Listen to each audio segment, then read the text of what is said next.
Sonapur college নোয়াখালীর শিক্ষার্থীবৃন্দ, online ক্লাসে তোমাদেরকে আমন্ত্রণ জানাচ্ছি। আজকে আমার পরিচয় প্রথমে দিচ্ছি। আমি গোবিন্দচন্দ্র পাল, সোনাপুর কলেজ নোয়াখালী। আজকে আমি এখন পড়াবো তথ্য যোগাযোগ প্রযুক্তি বিষয়ের পঞ্চম অধ্যায়ের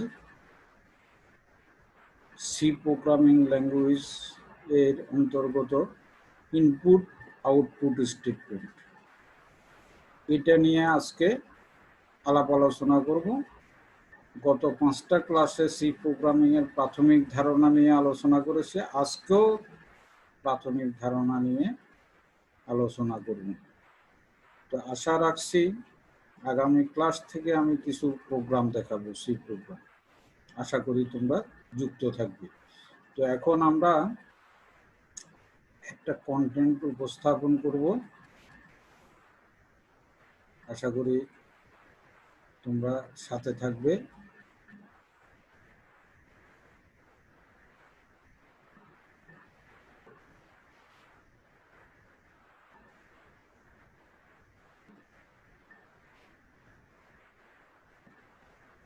সুপ্রিয় সোনাপুর কলেজের শিক্ষার্থীবৃন্দ, একাদশ এবং দ্বাদশ শ্রেণীর শিক্ষার্থীবৃন্দ, তোমাদেরকে প্রথমেই স্বাগতম জানাচ্ছি। আজকে যেহেতু আমি ইনপুট আউটপুট স্টেটমেন্ট নিয়ে আলোচনা করব, সেই হিসেবেই তোমাদেরকে একটু স্বাগত জানাচ্ছি ইনপুট আউটপুট স্টেটমেন্ট দিয়ে। তো একাদশ এবং দ্বাদশ শ্রেণীর তথ্য যোগাযোগ প্রযুক্তি বিষয় নিয়ে এখন আলোচনা করব। আজকের শিখন ফল স্টেটমেন্ট কি এবং তার প্রকারভেদ সম্পর্কে জানতে পারবেন। ইনপুট স্টেটমেন্ট কি এবং তার উদাহরণ জানতে পারবেন। ডেটা ইনপুট করার বিভিন্ন পদ্ধতি সম্পর্কে জানতে পারবে। স্ক্যানএফ ফাংশনের সিনট্যাক্স ও গঠন সম্পর্কে জানতে পারবে। আউটপুট স্টেটমেন্ট কি এবং তার উদাহরণ জানতে পারবে। ফলাফল প্রদর্শন করার বিভিন্ন পদ্ধতি সম্পর্কে জানতে পারবে। প্রিন্টএফ ফাংশনের সিনট্যাক্স ও গঠন সম্পর্কে জানতে পারবে। কয়েকটি ফরম্যাট স্পেসিফায়ারের নাম ও ব্যবহার সম্পর্কে জানতে পারবে। ব্যাকস্ল্যাশ ক্যারেক্টার কনস্ট্যান্ট বা এসকেপ সিকোয়েন্স সম্পর্কে জানতে পারবে। তো এখানে এই যে স্ক্যানএফ, এটা ইনপুট স্টেটমেন্ট, প্রিন্টএফ এটা আউটপুট স্টেটমেন্ট মেনলি, সেটার সিনট্যাক্স আছে, সিনট্যাক্স নিয়েও আমরা পড়াশোনা করব। তো এখন এক এক করে আমরা সেই বরাবরের মতো ডেনিস রিসি, সে যেহেতু সি প্রোগ্রামের বাইরে না, এই কারণে সে প্রতিদিন আমাদের সাথে আছে। আজকের পার্ট যেটা, সেটা হলো সি প্রোগ্রামিং ভাষার ষষ্ঠ কন্টেন্ট, মানে ইনপুট আউটপুট স্টেটমেন্ট। তাহলে স্টেটমেন্ট কি, তার প্রকারভেদ। প্রোগ্রামের অংশ হিসেবে যেসব কিওয়ার্ড প্রোগ্রামের ভিতরে ব্যবহৃত হয় তাদেরকে স্টেটমেন্ট বলে। এখানে কিওয়ার্ড নিয়ে কিন্তু আলোচনা করেছি আমি,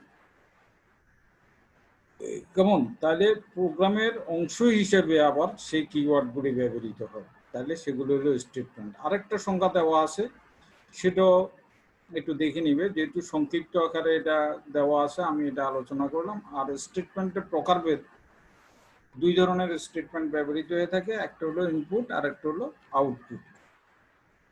এই দুইটা স্টেটমেন্ট। এখন ইনপুট স্টেটমেন্ট কি, প্রোগ্রামে ডেটা তথা ভেরিয়েবলের মান গ্রহণ করার নিমিত্তে ব্যবহৃত স্টেটমেন্টকে ইনপুট স্টেটমেন্ট বলে। যেমন আমরা জানি যে ইনপুট ডিভাইসের মাধ্যমে কম্পিউটারে ইনপুট প্রদান করা হয়, ঠিক তদ্রুপ এখানে ইনপুট ডিভাইস মানে প্রোগ্রামে ভেরিয়েবলের মান গ্রহণ করে এই স্টেটমেন্টটি দিয়ে। তারপরে এরকম কিছু ইনপুট স্টেটমেন্ট আছে, যেমন scanf, getc, gets, get character, গেট সিএইচ, কেমন? এরকম এগুলি হলো ইনপুট স্টেটমেন্ট। অনেক সময় এমসিকিউতে এগুলি থাকে, তোমরা এগুলি নোট করে রাখবে। তো এখন ডেটা ইনপুট করার বিভিন্ন ধরন, মানে অর্থাৎ তিন ব্যবস্থার মাধ্যমে ডাটা ইনপুট দেওয়া যেতে পারে। তো তোমরা এই জিনিসটা লক্ষ্য করবে, একটা হলো অ্যাসাইনমেন্ট স্টেটমেন্ট, আর একটা হলো এক বা একাধিক বর্ণ পড়া, আর একটা হলো ফরম্যাটেড ইনপুট, মানে যেটাকে স্ক্যানএফ ফাংশন বলে। এটাই আমাদের মূল জিনিস, এটাই আমাদের দরকার, ফরম্যাটেড ইনপুট যেটা। তারপরে ওগুলো নিয়ে একটু আলাপ আলোচনা করতেছি। যেমন অ্যাসাইনমেন্ট স্টেটমেন্ট, মানে যদি ডেটার মান পরিবর্তন না হয় এবং ডেটার সংখ্যা কম হয়, তাহলে সরাসরি একটি চলকের মাধ্যমে কোনো ডেটাকে প্রকাশ করা হলে তাকে অ্যাসাইনমেন্ট স্টেটমেন্ট বলে। যেমন আমরা যদি দুটি সংখ্যার যোগফল নির্ণয় করতে যাই, তাহলে যদি এখানে উল্লেখ করে দিই a equal to 25, b equal to 5, তাহলে এটা কিন্তু অ্যাসাইনমেন্ট স্টেটমেন্ট হিসেবে এটা। তাহলে এখানে আর অন্য তেমন কোনো স্টেটমেন্ট এখানে আসে না, সরাসরি অ্যাসাইন করায় a ইকুয়াল টু 25। যেমন যদি আমরা a আর বির মানটা না ধরতাম, তাহলে আমাদের একটা স্টেটমেন্ট প্রয়োজন হইতো, মানে কিবোর্ড থেকে মান দেওয়ার জন্য স্ক্যানএফ ইনপুট স্টেটমেন্টের প্রয়োজন হইতো। ঠিক আছে? তো এখানে 2 নম্বর, এক বা একাধিক বর্ণ পড়া। কিবোর্ডের সাহায্যে একটি করে ক্যারেক্টার বা বর্ণ ইনপুট করে তা কম্পিউটারে মেমোরিতে সংরক্ষণ করার জন্য সি প্রোগ্রামে গেট ক্যারেক্টার বা গেট সিএস অথবা গেট সি, তিনটা আসলে একই জিনিস, যদি আমি দুইটা উল্লেখ করেছি, ব্যবহৃত হয়। তাহলে একটা করে বর্ণ ইনপুট করতে গেলে এই স্টেটমেন্ট ব্যবহৃত হয়, আর একাধিক বর্ণ বা শব্দ বিশিষ্ট স্ট্রিং ইনপুট করার জন্য, এখানে স্ট্রিং বলতে যেমন আমি কম্পিউটার সায়েন্স, তাহলে এখানে একাধিক বর্ণ আছে, নেই একাধিক বর্ণ আছে, এইভাবে আর কি, যে এখানে গেটস ফাংশন ব্যবহৃত হয়। আর ফরম্যাটেড ইনপুট হলো মানে স্ক্যানএফ ফাংশন, যদি ডেটা পরিবর্তনশীল হয় তাহলে স্ক্যানএফ ফাংশনের মাধ্যমে কিবোর্ডে যে ডাটা গ্রহণ করা হয়, এই ডাটা চলক হিসেবে মেমোরিতে সংরক্ষিত থাকে। প্রোগ্রাম রান করার সময় ব্যবহারকারীর নিকট থেকে প্রয়োজনীয় ডাটা নেওয়ার জন্য স্ক্যানএফ ফাংশনটি ব্যবহৃত। অর্থাৎ আমাদের জানতে হবে যে এটা, যে যখন এই কিবোর্ড থেকে মানটা দেওয়া হয়, যেমন এখানে ইকুয়াল টু 25 এরকম যদি না দেওয়া থাকে, শুধু এ বি দেওয়া থাকে, তাহলে অবশ্যই কিবোর্ড থেকে মানটা নিতে হবে এবং তখনই স্ক্যানএফ ফাংশন ব্যবহার করতে হবে। আর তাহলে সেটা মনে রাখতে হবে, যদি আমরা প্রোগ্রামে স্ক্যানএফ ফাংশন ব্যবহার করি, তাহলে আমরা ইন্ট, ক্যারেক্টার, ফ্লোট ইত্যাদি টাইপের ডাটা ইনপুট করা যায় এবং হেডার ফাইল হিসেবে studio.h হ্যাশ ইনক্লুড সহকারে সংযুক্ত করতে হবে, অর্থাৎ হ্যাশ ইনক্লুড studio.h। আর হেডার ফাইলটা সাধারণত কোনিক ব্র্যাকেটের মধ্যে থাকে, এটা মনে রাখতে হবে। এইগুলো আমাদের ডাটা ইনপুট করার যে ধরন, তিনটা পদ্ধতি। এর মধ্যে স্ক্যানএফের যেটা, এটার একটা সিনট্যাক্স আছে। যেমন স্ক্যানএফের সাথে কন্ট্রোল স্ট্রিং, এটা কোটেশনের ভিতরে, অর্থাৎ স্ক্যানএফ ফাংশনকে আমরা দুই ভাগে ভাগ করতে পারি। যেমন আমি যদি এখানে একটু ইয়ে করে দেখাই, যেমন এই কমা দিয়ে স্ক্যানএফ ফাংশনকে দুই ভাগে ভাগ করা। তাহলে বাম পাশে যে কোটেশনের ভিতরে যেটা, সেটা হলো কন্ট্রোল স্ট্রিং, আসলে মূলত এটা হলো ফরম্যাট স্পেসিফায়ার। ওকে, আর ডান পাশে ভেরিয়েবল নেম, ডান পাশে ভেরিয়েবল নেম, তাও অ্যাড্রেস অপারেটর দিয়ে ভেরিয়েবল নেম, অথবা এটাকে এইভাবে করা যায়। এখানেও একটু লক্ষ্য করো, এখানে এই কমা দিয়ে মূলত দুই ভাগে ভাগ করা, এদিকে কন্ট্রোল স্ট্রিং, আর এখানে আর্গুমেন্ট 1, আর্গুমেন্ট 2, আর্গুমেন্ট 3। কিন্তু ওই যে আর্গুমেন্ট যেটা, সেটা হলো এই যে এখানে আছে, এই যে ভেরিয়েবল 1, ভেরিয়েবল 2, অ্যাড্রেস অপারেটর সহ এই উদাহরণ, এগুলি হলো আর্গুমেন্ট 1 হিসেবে, 2 হিসেবে এইভাবে ধরছে। আর যদি এই শেষেরটা আমরা ব্যবহার করি, যে একাধিক ভেরিয়েবল যদি থাকে, তাহলে আমরা এরকম %d স্পেস আছে, %d এইভাবে।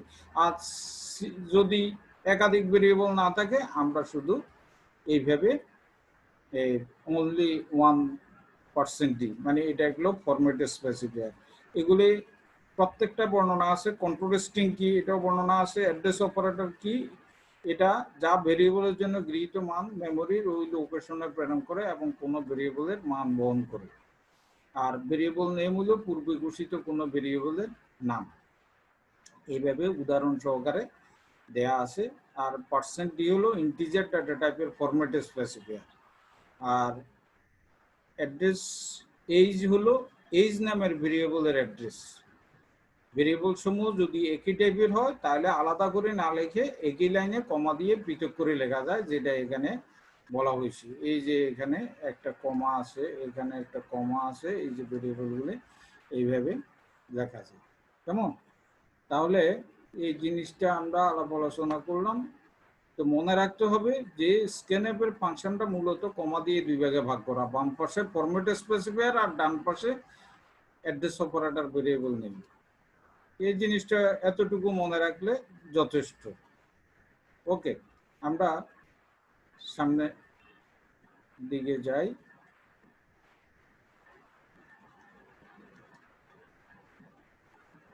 হ্যাঁ, এখন আউটপুট স্টেটমেন্ট, যেটাকে বলা হয়েছে কম্পিউটারে মনিটরে কোনো প্রোগ্রামের ফলাফল দেখার জন্য যে সকল স্টেটমেন্ট ব্যবহার করা হয় সেগুলো হচ্ছে আউটপুট স্টেটমেন্ট।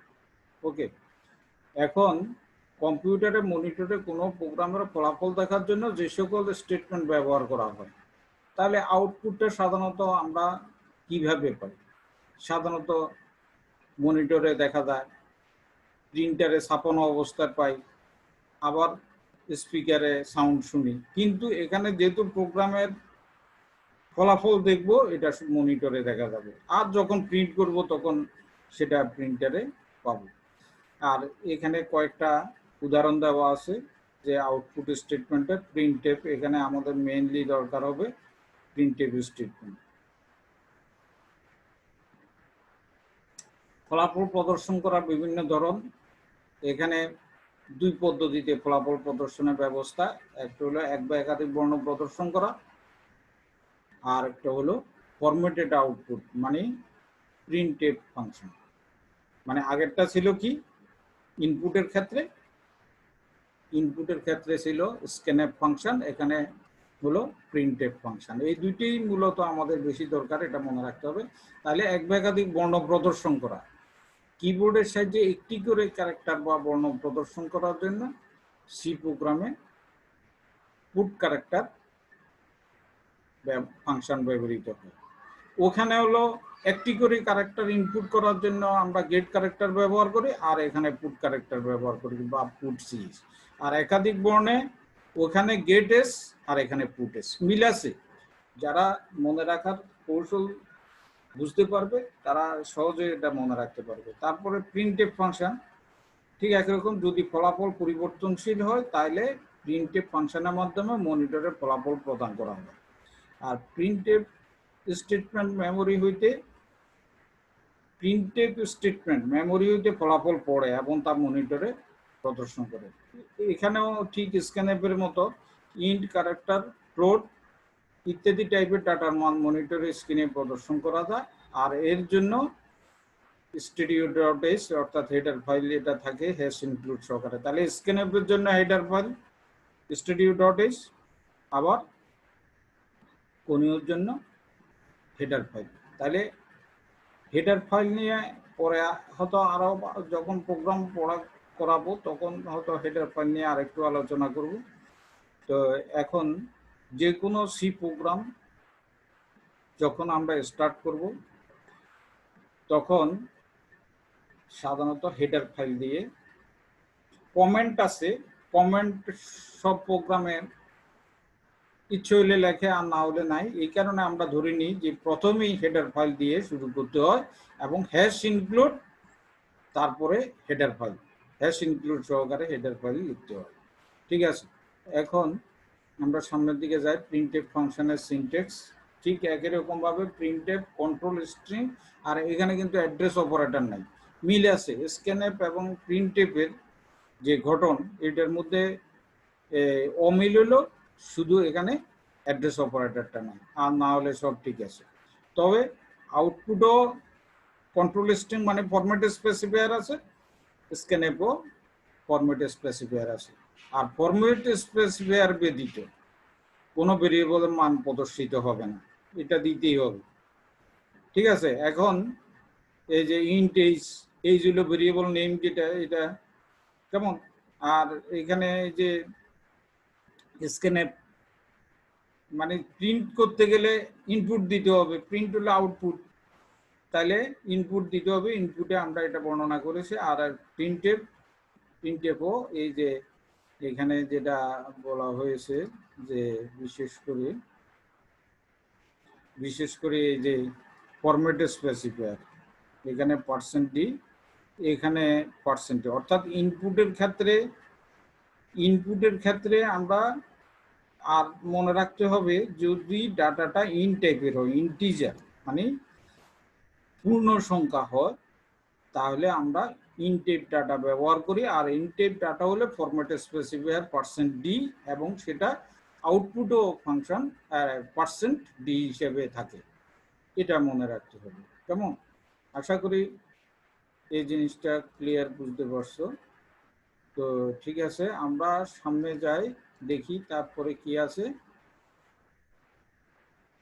এখন কয়েকটা ফরম্যাট স্পেসিফায়ারের নাম আছে, তার ব্যবহার আছে, একটু লক্ষ্য করো। যেমন কিছুক্ষণ আগে আলাপ আলোচনা করেছি %d, এখন %c দিয়ে প্রথম শুরু করব। সিঙ্গেল ক্যারেক্টার টাইপের ডাটা ইনপুট বা আউটপুট করার জন্য ব্যবহৃত হয় কি %c। যখনই ক্যারেক্টার জাতীয় কোনো, যেমন যদি বলে এ থেকে জেড পর্যন্ত ডেটাগুলি প্রদর্শনের জন্য একটা প্রোগ্রাম লেখো, তাহলে এ থেকে জেড, তাহলে এটা বর্ণ, এই কারণে আরো সিঙ্গেল ক্যারেক্টার, এই কারণে %c দিয়ে এখানে লেখা হয়েছে। ডেসিমেল ইন্টিজার টাইপের ডাটা ইনপুট বা আউটপুট করার জন্য কি ব্যবহৃত হয় %d, তাহলে এখানে যেমন 20 আবার -20 হতে পারে।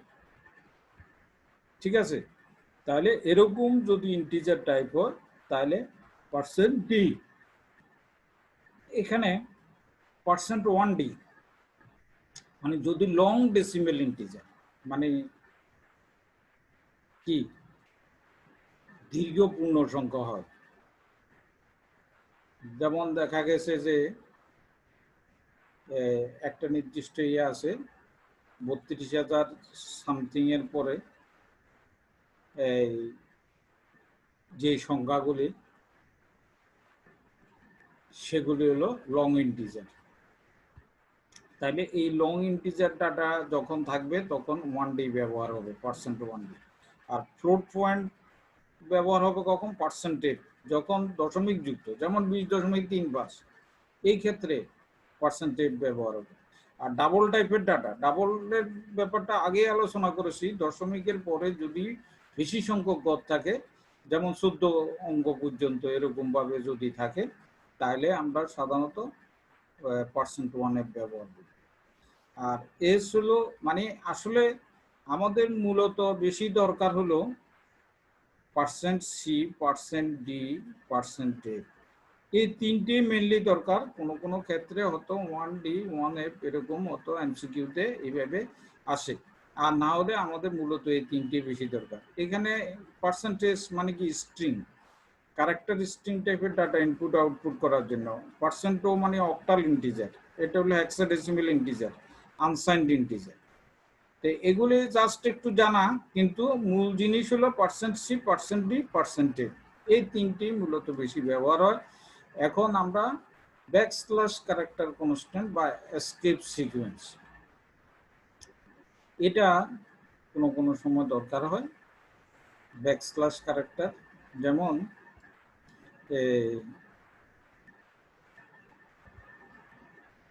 আমরা যেটা বলি, যেমন আমি এখানে একটু দেখাচ্ছি, হোয়াইট বোর্ড আর আনলাম না, এইটা এই চিহ্নটা কি আমরা সাধারণত স্ল্যাশ বলি, আবার অন্য সময় a/2, a/b যদি, তাহলে এখানে যখন আমরা গাণিতিকভাবে লিখি তখন এটা ভাগ চিহ্নের কাজ করে, আবার এটা স্ল্যাশ, আর যখন এটারে এইভাবে দেব তখন এটা হবে ব্যাক স্ল্যাশ। এই কারণে এটা বলছে যে ব্যাক স্ল্যাশ ক্যারেক্টার। তাইলে এখন আসি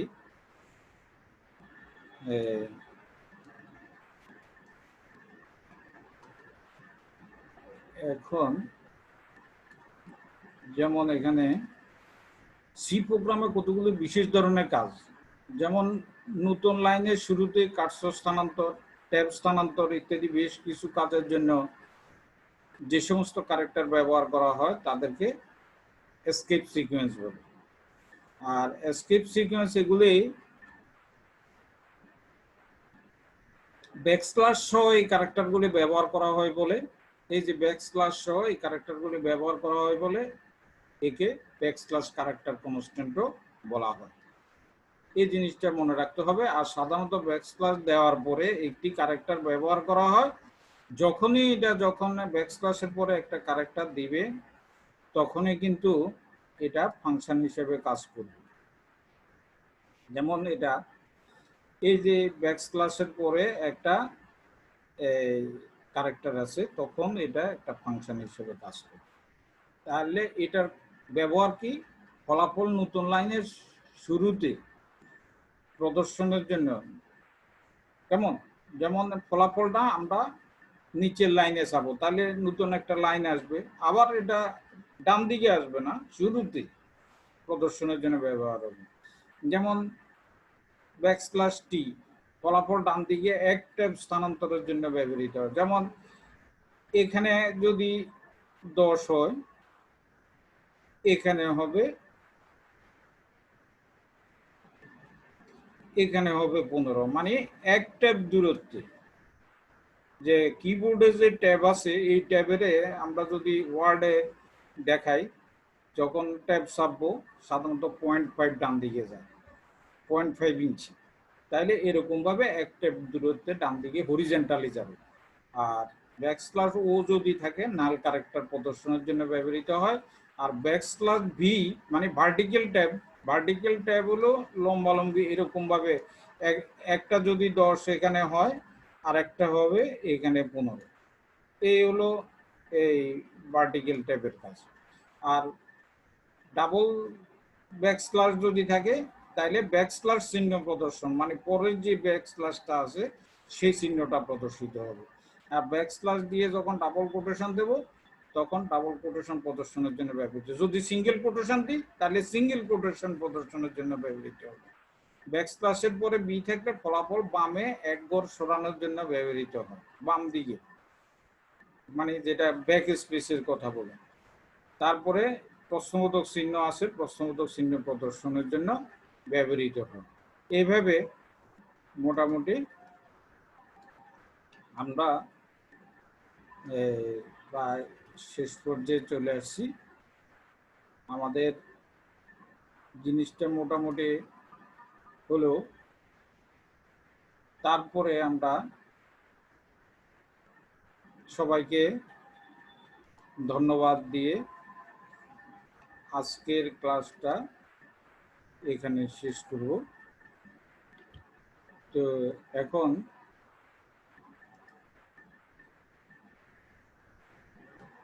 আমরা আমাদের মূল ইয়াতে যাই।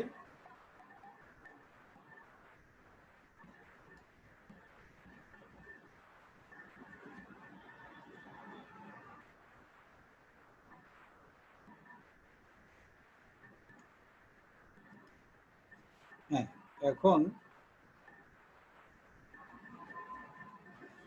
আমরা প্রথমে স্ক্রিন শেয়ার এটা বন্ধ করব, তারপরে আমরা মূল ইয়াতে পারবো। এখন আবারও সবাইকে ধন্যবাদ জানিয়ে আজকের ক্লাস